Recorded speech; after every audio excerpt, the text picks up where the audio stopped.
እውነታውን ማወቅ አለባት። አጉል ተስፋ ይጎዳታል።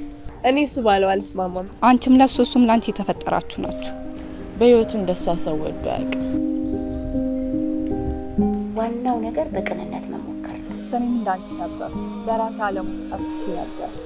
በቃ ራስሽን ጠብቂ። ሴፍ ቦታ ስትሆኚ ደውይልን። የገዛ ጓደኛውና ግፍተሮች ልጅ እኔ የዚህን ያህል አላስደሰትሽም ማለት ነው? ምን ማለት ነው? ከዚህ በኋላ ግን ይበቃል። እሷም ሲመቻት ጥላ እንደምትሄድ አታውቅም። እኔና አንቺ ብቻ ነን ያለነውማ። የወለድኩት ይመስል የማይለኛል እንዴ? ደግሞ ቆንጆ ሴት አግኝተሃል ይባላል። ማን ነው?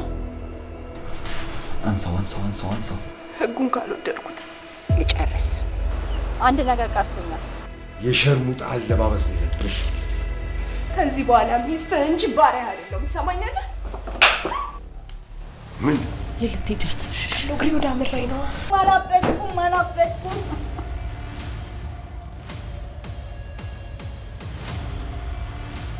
የኔ የምታለች